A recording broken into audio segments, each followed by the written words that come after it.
Smoke a purse so sweet with Hot Thoughts TV. Y'all know what the fuck we doing, man. It's Hot Thoughts TV. Niggas hot in the bitch, man. I'm smoking a purse so sweet with Hot Thoughts TV. And then just to like jump back into like kind of what I was saying, because that was a good answer. I think I might have worded it a little wrong, but what I kind of meant was, as far as you being a kid, you know, you still in school, so you taking, maybe when you do realize that and it's starting to affect you, you might be taking that to school and it's affecting you as a student. Did that ever happen? I mean, yeah, I can say that because shit, that probably was the reason why a nigga was bad at school and shit. Like, I mean, I don't know, because you feel me, when you a kid, you just don't know, but shit, I mean, possibly, yeah. I can say yes. I can say yes. Because shit, I mean, shit was all good when they was together type shit, and then once it split up, it just all kind of other shit just started happening, all kind of other events and shit. So, yeah, I could say that, yeah. Shit, going through that, you know, music is always like therapeutic, you feel me? Exactly. So, who's some of the artists that you was listening to then? Because I'm sure you know there was a little bit of music helping you get through shit like that, bro. For sure. Shit, back then, when I was in Atlanta, shit, I ain't gonna lie, like, I always used to listen to like the music and shit that my mama used to be playing in the car, like 90s R&B and shit. Like I grew up on a lot of that shit too. But like the music that like, once I started figuring out and just like picking artists and jamming and shit, I ain't gonna lie, like this when Gucci was first started rapping type shit. This like 05, feel me? This shit, the one time, this like 05, 04 type shit. So, feel me? This when Gucci was just now, like that's what a nigga grew up on. Like I grew up jamming Gucci, like all that old shit, like that's the shit that we were jamming. OJ the Juice Man, like really just a bunch of Atlanta artists, like the futuristic scene, all that shit. Like we used to just be jamming all that shit back then. So I'd say yeah, like Gucci, OJ Juice Man, Travis Porter, shit, Rich Kid, shit. It was a lot of niggas that we was jamming at the time. I ain't gonna lie, it was a lot of niggas we was jamming at the time. For sure, and Atlanta was like always a hub, so like, you know what I'm saying, for the music shit. For sure, Young Dolph too.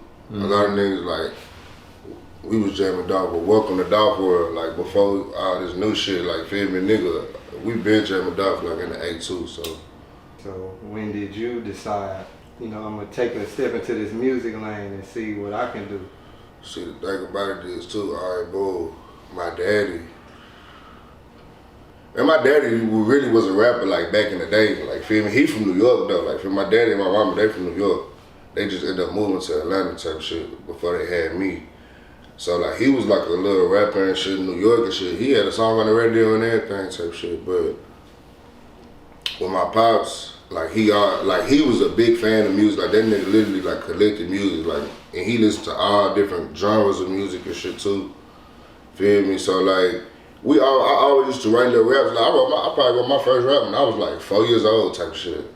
Feel me? Me and this nigga, that nigga was writing raps and shit too. Like, man, we been doing that shit for a minute. Like, feel me? But when a nigga just like, okay, like, cause I had stopped for a while too. I ain't gonna lie, like that shit was like, I did that shit when I was like 4. Like I just used to, feel me? Like at little family events, nigga rapping the little shit and shit like that. But like, nigga had chill for a minute. Then like some music that just caught my ear and just made me just want to rap was like Wayne. I ain't gonna lie, like that nigga Wayne.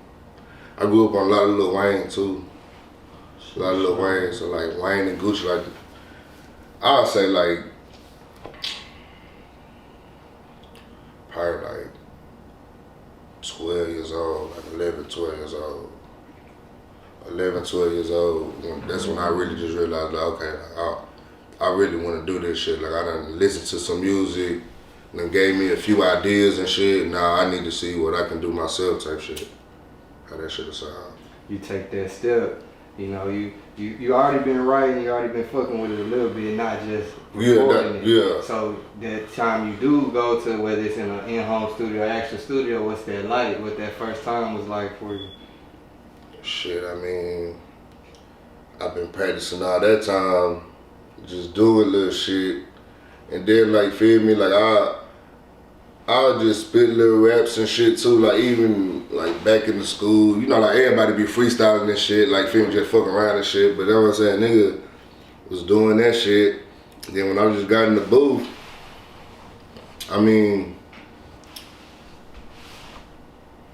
it felt good to hear like what I sound like on the beat versus a nigga just rapping some shit a cappella, if that makes sense. So that's what made me like, okay, like I could do this shit, like feel me? Like my voice distinct too, like it ain't too many niggas that got a deep voice and just talk like me. So that once I figured that out, I'm like, yeah, I could do this shit. My voice different, I don't really too much sound like nobody. I could do this shit. And the first time I got in the studio shit, it was me and Pwee, really like at a nigga spot on 1400. Like nigga had a little home studio. Me and that nigga just came home after school one day and was just fuck it. We was like, we finna just go to the studio. We going over there, go jump in the studio, drop about 4 or 5 songs. It was cool little songs too. OJ gave us like a little rundown of like how BLK and you know everything came together. Yeah. How exactly did you become part as well? Shit, man, shit. I'm really one of the founder fathers of this shit, of the BLK shit. Like to be honest, like feel me, like. But that's what I'm saying. I ain't gonna take that credit though, cause this shit, it's a bunch of niggas who was just around like when we just like put this shit together, really. But like RJ said, like this, it was really like a Twitter clique. Like feel me, BLK. We made that because we was already like our own circle. We was already doing like our own thing. Like feel me, a lot of the other members, like them niggas, like off Homestead and feel me, like other places and shit. We in Greenspoint, like feel me, we in Greenspoint. We the young niggas in Greenspoint that were just feel me doing a little shit or whatever. So after a while, shit. We just like fuck it, like we just need to come up with our own shit. Like, and the crazy thing about it, back then we really did have our own shit. It was called Hit Squad though. Feel me? It was just called Hit Squad. Feel me? We was the particularly Hit Squad. Feel me? And then we had just ended up, feel me, time going and shit, nigga going through shit, nigga going through all kind of beefs and all kind of crazy shit. Then we seen like shit. Well, like feel me, I ain't just say, but like we not seeing them on all the other members and shit. We not seeing them when we in beefs and all that shit. So we basically like, man, fuck it, we just gonna make our own shit. Feel me? And that's just what we did. We just made our own shit. For sure. Feel me? Shit like that. We just made our own shit. And this shit like a brotherhood. I ain't gonna lie, like niggas is in this BLK shit. Like these niggas that we been knowing since, feel me, like 8th grade. Like these my niggas. Like I done been through everything with these niggas. Like for real. For real. Is it like just the meaning is between brothers, or is it a known thing? Because I'm not sure what it stands for. All right, see, what BLK stand for Ben Live Kings. And the Ben Live shit, it come from retarded clique shit. Like feel me, niggas know retarded clique Ben Live. Like that's what it was. Like when we was in retarded clique, niggas knew retarded clique Ben Live. Like that's just what we called ourselves type shit. Like we Ben Live type shit. But I was like, shit, we the kings of this Ben Live shit. Like so that's where it come from. Like we was like, nigga, we kings. Like nigga, that's how we just started looking at the shit. Like nigga, we real kings. Like my daddy used to be teaching us knowledge and shit, like feel me, a bunch of shit about a bunch of other shit. And that's why I just got the mindset like, man, we gotta start acting like kings, nigga. We gotta start, feel me, and then everybody like, feel me, we gotta move like kings, we gotta move as a king will move type shit. So that's what we just came up with the name like that and shit. We just kept that shit. This shit BLK been since like 2013. It been like that since 2013. Like saying moving like a king, like you for sure, especially like in the music now, got to, cause you know niggas is getting up out of here quickly. So rapping damn near one of the most deadly things you could do, and for sure. What's your opinion on that? I mean, like you said, shit, yeah, niggas is getting gone and shit. Like it's all about how you move at the end of the day. But don't get me wrong, anything can happen to anybody though. So I don't even want a nigga to be thinking niggas be talking and shit like shit can't happen to him and shit be ending up happening to him because nigga the tongue is a powerful thing. Like you putting that energy towards the other nigga, hey, it gonna come back. Like that's what I'm saying. Niggas back right there, the biggest, baddest, tough niggas and shit. Like that's what I'm saying. That's when shit be going wrong. Like that. I just know how to move. Like I'm strategic with this shit. I ain't gonna lie. Like I'm strategic as fuck. And a nigga ain't gonna trick me out my spot. Like I can't let a nigga trick me out my spot, bro.